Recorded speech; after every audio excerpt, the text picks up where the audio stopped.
Chapter 7. Then Elisha said, Hear ye the word of the Lord. Thus saith the Lord, Tomorrow about this time shall a measure of fine flour be sold for a shekel, and 2 measures of barley for a shekel in the gate of Samaria. Then a lord, on whose hand the king leaned, answered the man of God, and said, Behold, if the Lord would make windows in heaven, might this thing be?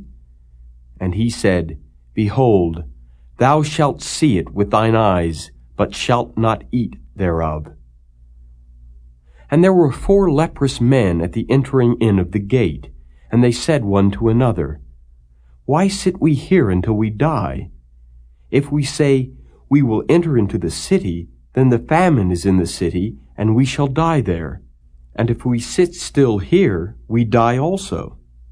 Now therefore come, and let us fall under the host of the Syrians. If they save us alive, we shall live, and if they kill us, we shall but die. And they rose up in the twilight to go unto the camp of the Syrians. And when they were come to the uttermost part of the camp of Syria, behold, there was no man there. For the Lord had made the host of the Syrians to hear a noise of chariots, and a noise of horses, even the noise of a great host. And they said one to another, Lo, the king of Israel hath hired against us the kings of the Hittites, and the kings of the Egyptians to come upon us. Wherefore they arose and fled in the twilight, and left their tents, and their horses, and their asses, even the camp as it was, and fled for their life. And when these lepers came to the uttermost part of the camp, they went into one tent, and did eat and drink, and carried thence silver and gold and raiment, and went and hid it, and came again, and entered into another tent, and carried thence also, and went and hid it. Then they said one to another, We do not well. This day is a day of good tidings, and we hold our peace. If we tarry till the morning light, some mischief will come upon us. Now therefore come, that we may go and tell the king's household. So they came and called unto the porter of the city, and they told them, saying, We came to the camp of the Syrians, and behold, there was no man there, neither voice of man, but horses tied and asses tied, and the tents as they were. And he called the porters, and they told it to the king's house within. And the king arose in the night, and said unto his servants, I will now show you what the Syrians have done to us. They know that we be hungry. Therefore are they gone out of the camp to hide themselves in the field, saying, When they come out of the city, we shall catch them alive, and get into the city. And one of his servants answered and said, Let some take, I pray thee, 5 of the horses that remain, which are left in the city. Behold, they are as all the multitude of Israel that are left in it. Behold, I say, they are even as all the multitude of the Israelites that are consumed. And let us send and see. They took therefore 2 chariot horses, and the king sent after the host of the Syrians, saying, Go and see. And they went after them unto Jordan, and lo, all the way was full of garments and vessels, which the Syrians had cast away in their haste. And the messengers returned and told the king. And the people went out and spoiled the tents of the Syrians. So a measure of fine flour was sold for a shekel, and 2 measures of barley for a shekel, according to the word of the Lord. And the king appointed the Lord, on whose hand he leaned, to have the charge of the gate. And the people trode upon him in the gate, and he died, as the man of God had said, who spake when the king came down to him. And it came to pass, as the man of God had spoken to the king, saying, 2 measures of barley for a shekel, and a measure of fine flour for a shekel, shall be tomorrow about this time in the gate of Samaria. And that Lord answered the man of God, and said, Now behold, if the Lord should make windows in heaven, might such a thing be? And he said, Behold, thou shalt see it with thine eyes, but shalt not eat thereof. And so it fell out unto him, for the people trode upon him in the gate, and he died.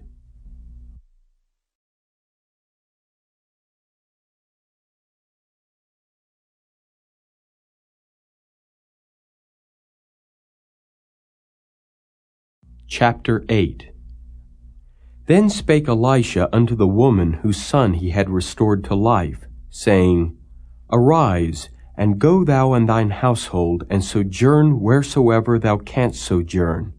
For the Lord hath called for a famine, and it shall also come upon the land 7 years.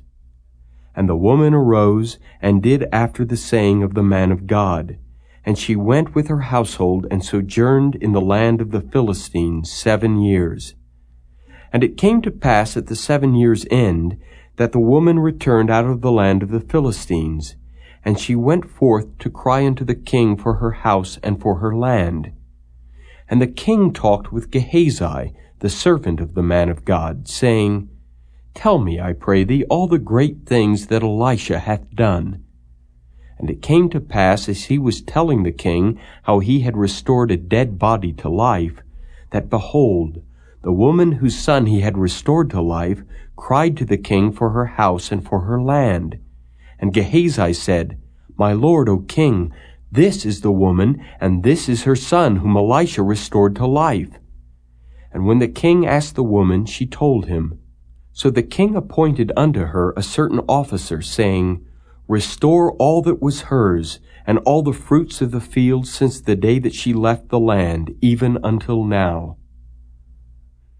And Elisha came to Damascus, and Ben-Hadad the king of Syria was sick, and it was told him, saying, The man of God is come hither. And the king said unto Hazael, Take a present in thine hand, and go meet the man of God, and inquire of the Lord by him, saying, Shall I recover of this disease? So Hazael went to meet him, and took a present with him, even of every good thing of Damascus, 40 camels' burden, and came and stood before him, and said, Thy son Ben-Hadad king of Syria hath sent me to thee, saying, Shall I recover of this disease? And Elisha said unto him, Go, say unto him, Thou mayest certainly recover. Howbeit the Lord hath showed me that he shall surely die. And he settled his countenance steadfastly, until he was ashamed, and the man of God wept. And Hazael said, Why weepeth my Lord? And he answered, Because I know the evil that thou wilt do unto the children of Israel. Their strongholds wilt thou set on fire, and their young men wilt thou slay with the sword, and wilt dash their children, and rip up their women with child. And Hazael said, But what is thy servant a dog, that he should do this great thing? And Elisha answered, The Lord hath showed me that thou shalt be king over Syria. So he departed from Elisha, and came to his master, who said to him, What said Elisha to thee? And he answered, He told me that thou shouldest surely recover. And it came to pass on the morrow that he took a thick cloth, and dipped it in water, and spread it on his face, so that he died. And Hazael reigned in his stead. And in the 5th year of Joram the son of Ahab king of Israel, Jehoshaphat being then king of Judah, Jehoram the son of Jehoshaphat king of Judah began to reign. 32 years old was he when he began to reign, and he reigned 8 years in Jerusalem. And he walked in the way of the kings of Israel, as did the house of Ahab, for the daughter of Ahab was his wife, and he did evil in the sight of the Lord. Yet the Lord would not destroy Judah for David his servant's sake, as he had promised to give him always a light, and to his children. In his days Edom revolted from under the hand of Judah, and made a king over themselves. So Joram went over to Zair, and all the chariots with him. And he rose by night, and smote the Edomites which compassed him about, and the captains of the chariots. And the people fled into their tents. Yet Edom revolted from under the hand of Judah unto this day.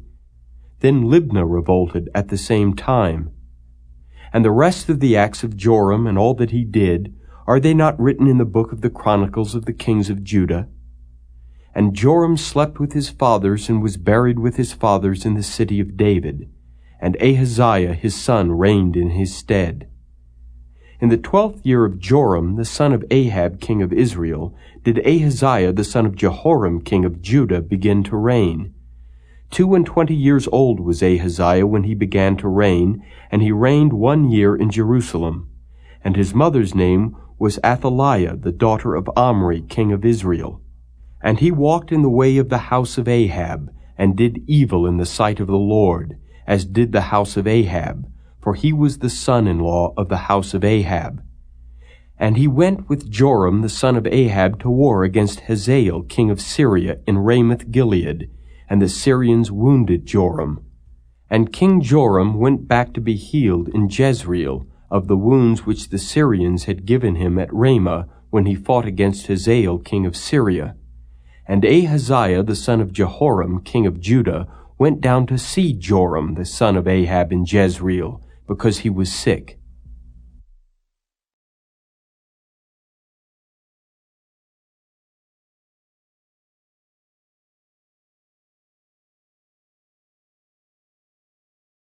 Chapter 9. And Elisha the prophet called one of the children of the prophets, and said unto him, Gird up thy loins, and take this box of oil in thine hand, and go to Ramoth-Gilead. And when thou comest thither, look out there Jehu the son of Jehoshaphat the son of Nimshi, and go in and make him arise up from among his brethren, and carry him to an inner chamber. Then take the box of oil and pour it on his head, and say, Thus saith the Lord, I have anointed thee king over Israel. Then open the door and flee, and tarry not. So the young man, even the young man the prophet, went to Ramoth-Gilead. And when he came, behold, the captains of the host were sitting. And he said, I have an errand to thee, O captain. And Jehu said, Unto which of all us? And he said, To thee, O captain. And he arose and went into the house, and he poured the oil on his head, and said unto him, Thus saith the Lord God of Israel, I have anointed thee king over the people of the Lord, even over Israel.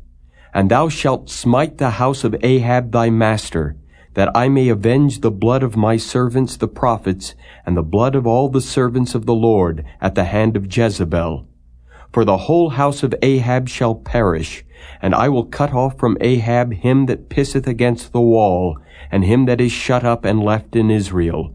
And I will make the house of Ahab like the house of Jeroboam the son of Nebat, and like the house of Baasha the son of Ahijah. And the dogs shall eat Jezebel in the portion of Jezreel, and there shall be none to bury her. And he opened the door and fled. Then Jehu came forth to the servants of his Lord, and one said unto him, Is all well? Wherefore came this mad fellow to thee? And he said unto them, Ye know the man and his communication. And they said, It is false. Tell us now. And he said, Thus and thus spake he to me, saying, Thus saith the Lord, I have anointed thee king over Israel. Then they hasted and took every man his garment, and put it under him on the top of the stairs, and blew with trumpets, saying, Jehu is king. So Jehu the son of Jehoshaphat the son of Nimshi conspired against Joram. Now Joram had kept Ramoth-Gilead, he and all Israel, because of Hazael king of Syria. But King Joram was returned to be healed in Jezreel of the wounds which the Syrians had given him when he fought with Hazael king of Syria. And Jehu said, If it be your minds, then let none go forth nor escape out of the city to go to tell it in Jezreel. So Jehu rode in a chariot and went to Jezreel, for Joram lay there. And Ahaziah king of Judah was come down to see Joram. And there stood a watchman on the tower of Jezreel, and he spied the company of Jehu as he came, and said, I see a company. And Joram said, Take an horseman, and send to meet them, and let him say, Is it peace? So there went one on horseback to meet him, and said, Thus saith the king, Is it peace? And Jehu said, What hast thou to do with peace? Turn thee behind me. And the watchman told, saying, The messenger came to them, but he cometh not again. Then he sent out a second on horseback, which came to them, and said, Thus saith the king, Is it peace? And Jehu answered, What hast thou to do with peace? Turn thee behind me. And the watchman told, saying, He came even unto them, and cometh not again. And the driving is like the driving of Jehu the son of Nimshi, for he driveth furiously. And Joram said, Make ready. And his chariot was made ready. And Joram king of Israel and Ahaziah king of Judah went out, each in his chariot, and they went out against Jehu, and met him in the portion of Naboth the Jezreelite. And it came to pass, when Joram saw Jehu, that he said, Is it peace, Jehu? And he answered, What peace, so long as the whoredoms of thy mother Jezebel and her witchcrafts are so many? And Joram turned his hands and fled, and said to Ahaziah, There is treachery, O Ahaziah. And Jehu drew a bow with his full strength, and smote Jehoram between his arms, and the arrow went out at his heart, and he sunk down in his chariot. Then said Jehu to Bidkar his captain, Take up and cast him in the portion of the field of Naboth the Jezreelite. For remember how that, when I and thou rode together after Ahab his father, the Lord laid this burden upon him. Surely I have seen yesterday the blood of Naboth, and the blood of his sons, saith the Lord. And I will requite thee in this plot, saith the Lord. Now therefore, take and cast him into the plot of ground according to the word of the Lord. But when Ahaziah the king of Judah saw this, he fled by the way of the garden house. And Jehu followed after him, and said, Smite him also in the chariot. And they did so at the going up to Gur, which is by Ibleam. And he fled to Megiddo, and died there. And his servants carried him in a chariot to Jerusalem, and buried him in his sepulchre with his fathers in the city of David. And in the 11th year of Joram the son of Ahab began Ahaziah to reign over Judah. And when Jehu was come to Jezreel, Jezebel heard of it, and she painted her face and tired her head, and looked out at a window. And as Jehu entered in at the gate, she said, Had Zimri peace who slew his master? And he lifted up his face to the window, and said, Who is on my side? Who? And there looked out to him 2 or 3 eunuchs. And he said, Throw her down. So they threw her down, and some of her blood was sprinkled on the wall, and on the horses, and he trode her under foot. And when he was come in, he did eat and drink, and said, Go, see now this cursed woman, and bury her, for she is a king's daughter. And they went to bury her, but they found no more of her than the skull and the feet and the palms of her hands. Wherefore they came again and told him. And he said, This is the word of the Lord, which he spake by his servant Elijah the Tishbite, saying, In the portion of Jezreel shall dogs eat the flesh of Jezebel, and the carcass of Jezebel shall be as dung upon the face of the field in the portion of Jezreel, so that they shall not say, This is Jezebel.